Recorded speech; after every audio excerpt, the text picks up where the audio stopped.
ഈ രണ്ട് മേഖലയിൽ മാത്രം ഭോജ്പൂരിലും മഗധിലും മാത്രമായി ഉണ്ടായിരിക്കുന്നത് 25 സീറ്റുകളുടെ നഷ്ടമാണ്. 19 സീറ്റുകൾ മാത്രമാണ് മുന്നേറാൻ കഴിയുന്നത്.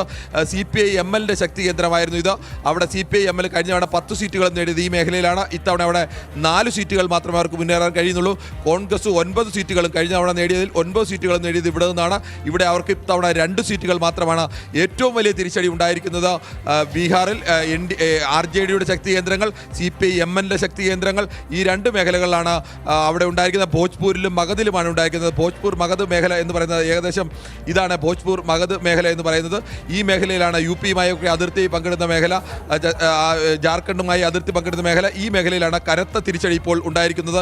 കഴിഞ്ഞ തവണ എല്ലാ മേഖലകളിലും പിന്നിൽ പോയപ്പോഴും ഈ രണ്ട് മേഖലയിലെ മുന്നേറ്റം കൊണ്ടായിരുന്നു പിടിച്ചു നിൽക്കാൻ കഴിഞ്ഞത്. 110 സീറ്റിലേക്ക് ഉയർന്നത്. കഴിഞ്ഞ തവണത്തെ ചിത്രവും ഇത്തവണത്തെ ചിത്രവുമായി ഒരു തരത്തിലും ബന്ധമില്ലാത്ത രീതിയിൽ രണ്ട് പാർട്ടികളുടെ കൂടി കണക്കെടുത്തു കഴിഞ്ഞാൽ ഏകദേശം 41 സീറ്റുകളുടെ പിന്നോക്കാവസ്ഥയാണ്. 41 സീറ്റുകൾ നഷ്ടമായിരിക്കുന്നു. ഈ ഒറ്റ മേഖലയിൽ മാത്രം 41 സീറ്റുകളാണ് ഇന്ത്യ സഖ്യത്തിന് നഷ്ടമായിരിക്കുന്നത്. ഇന്ത്യ സഖ്യം ഏറെ പിന്നിൽ പോയിരിക്കുന്നു അവരുടെ ശക്തി കേന്ദ്രങ്ങളിൽ എന്ന് വേണം കരുതാൻ. പക്ഷേ ഇപ്പോഴും പിടിച്ചു നിൽക്കുന്ന എനിക്ക് തോന്നുന്നു മറ്റ് മേഖലകളിലൊക്കെ കഴിഞ്ഞ തവണ പിന്നിൽ പോയ മറ്റ് മേഖലകളിൽ ആ തരത്തിലേക്ക് ഇത്തവണ പിന്നിൽ പോയിട്ടുള്ള നമുക്ക് സീമാഞ്ചൽ മേഖല ഒന്ന് പരിശോധിക്കാം. സീമാഞ്ചൽ മേഖലയിൽ മുസ്ലിം വോട്ട് ബാങ്കൊക്കെ നിർണായകമായ AIM ഒക്കെ മത്സരിക്കുന്ന മേഖലയാണ്. അവിടെ ഇത്തവണത്തെ ചിത്രം ഇങ്ങനെ